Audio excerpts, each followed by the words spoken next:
Stop. Imagine. You are sitting on a Sunday afternoon. You open your investment app. The one you downloaded 18 months ago. Because you read somewhere that you are supposed to be investing. And you see your balance. $4,200. And you think, okay. That is not nothing. I have been putting money in every month. I have been doing the responsible thing. I have not touched it. And yet, looking at that number, you feel almost nothing. No excitement. No sense of progress. Just a vague hollow feeling. Is this even working? Maybe I picked the wrong funds. Maybe I started too late. Maybe this whole thing is just a slow, boring, pointless exercise in delayed gratification that never actually arrives. Here is what I figured out. Compounding does not fail most people. The timeline fails most people. There is a specific, almost mathematical moment when compounding stops feeling like patience and starts feeling like power. And if you do not know where that moment is, if you do not know what to look for, you will almost certainly give up right before it arrives. Which would be the most expensive mistake a person can make. Stick with me for 10 minutes. Here is the math of the snowball. In the early stages of compounding, the vast majority of your account growth comes from your contributions. The money you are manually putting in, not from the compounding itself. If you invest $300 per month for 1 year, at 10% annual return, you have put in $3,600. The market has added maybe a couple hundred on top. You look at your balance and think, cool. I made $200. And that is technically true. But it is also completely beside the point. Imagine you are building a snowball at the top of a hill. In the beginning, you are doing all the work. You are packing the snow with your hands, rolling it, shaping it. The hill is not doing anything yet. The snowball is small. Your hands are cold. And you are wondering why anyone told you this was a good idea. But the snowball is growing. Slowly. Imperceptibly. It is growing. And at some point, it gets just large enough that when it starts rolling, the hill takes over. And then you are not doing the work anymore. Physics is doing the work. You just have to not stop it. The problem is that nobody tells you how long you have to stand there packing snow before the hill takes over. And so most people, the overwhelming majority, who start investing, quit during the packing phase. They get bored. They get impatient. They give up right before the hill starts to matter. Let us take Maya, who starts investing $500 per month at age 25 into a broad index fund averaging about 10% annually. By year 5, she has contributed $30,000 total. Her account is worth roughly $38,000. The market has added about $8,000 on top of her contributions. By year 10, she has contributed $60,000 total. Her account is worth about $95,000. The market has added $35,000 that Maya did not have to work for. By year 20, she has contributed $120,000 total. Her account is worth approximately $340,000. The market has created over $220,000 that Maya never personally earned or saved. She contributed $1, and compounding gave her back nearly $3. By year 30, she has put in $180,000 total. Her account is worth something like $986,000. Almost $1 million. She personally saved $180,000. Compounding created over $800,000. Compounding became the primary engine of Maya's wealth. Roughly somewhere around year 12 to 15. That is when Maya's annual returns from growth start to exceed her annual contributions. That is the moment. That is the inflection point. That nobody puts on a poster.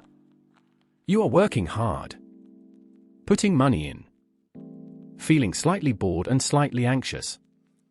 And then, quietly, without fanfare, the machine flips. And instead of you feeding compounding, compounding starts feeding you. Most people imagine that when compounding kicks in, they will feel it. There will be some visible jump. Some morning they will wake up, and their account will have done something dramatic overnight. But that is not how it works. It is more like you gradually realize that your account is doing things you did not do. You had a month where you were tight on cash and skipped your contribution, and your balance still went up by $800. Or you notice at the end of the year that your portfolio returned $12,000 and you only contributed $6,000, meaning the market gave you more than you gave it. And you think, oh, when did that start happening? That is the wealth machine turning on. It is not a dramatic moment. It is a quiet realization that the equation has flipped. And once it flips, the trajectory changes in a way that becomes almost hard to believe.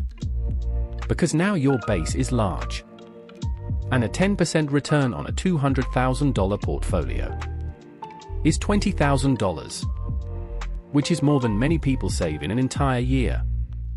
The same percentage, radically different outcome. Just because the base is bigger, you have not gotten smarter. The market has not gotten more generous. Time just kept doing its thing. Here is the part nobody talks about enough. How do you actually survive the boring years? How do you keep going when your balance feels laughably small compared to what you want your life to look like? Because this is where most people actually fail.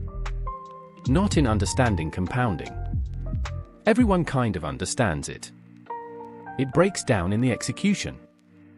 In the day-to-day, month-to-month, year-to-year act of continuing to invest. When you feel absolutely nothing, the honest answer, you have to change what you measure.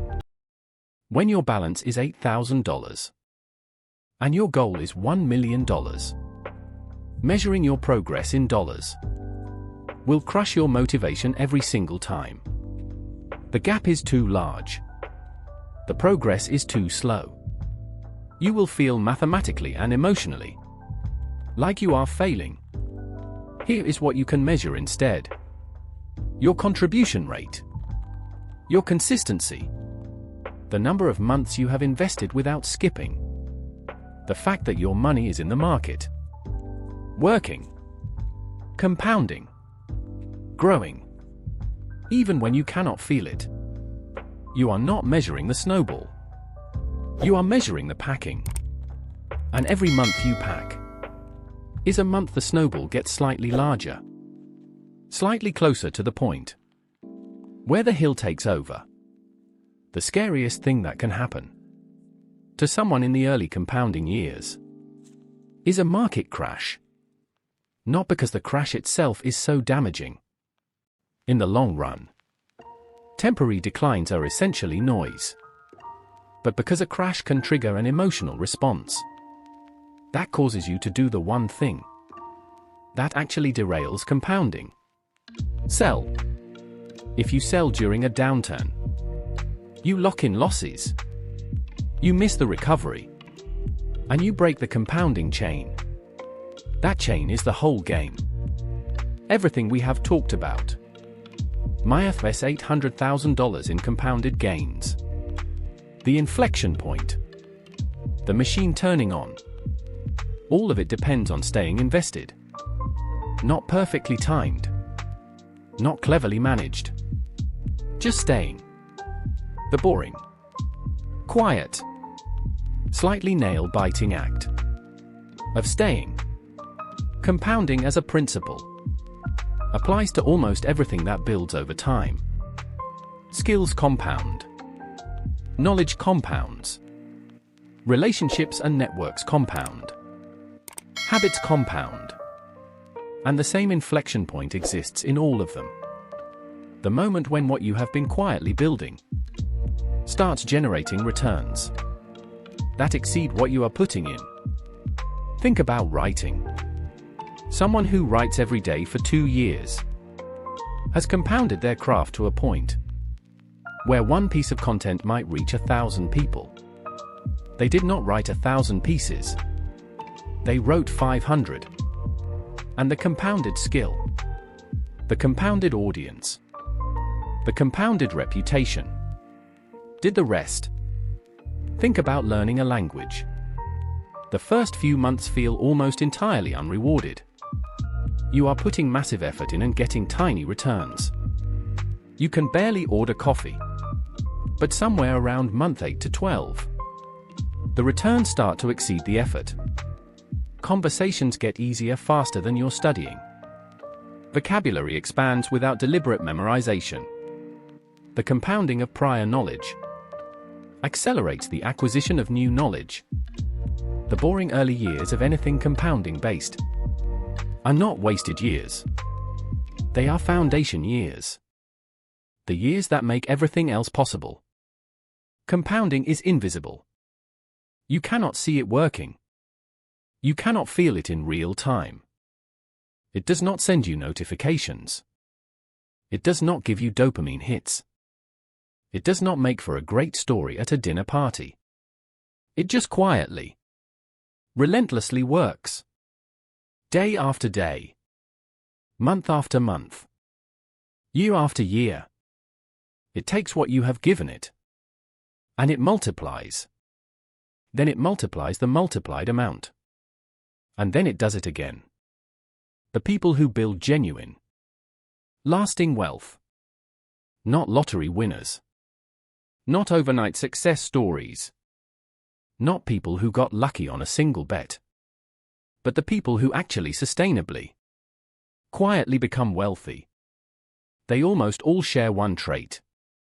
Not intelligence. Not extraordinary income. Not perfect market timing. Just this. They understood somewhere along the way that the machine exists, that it takes time to turn on, and that their only job was to not get in its way. You already know about compounding. Most people do. The question is not whether you know about it.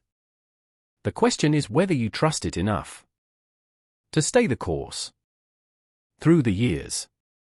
When it feels like absolutely nothing is happening, can you hold the boring years with enough patience and enough faith in the math to make it to the inflection point? Because on the other side of that point, the hill takes over, and you have done the hard part. Start if you have not. Stay if you have. And trust the machine. Here is what you will do right now. 1. Hit subscribe. Because the algorithm will not show you the next video if you do not. 2.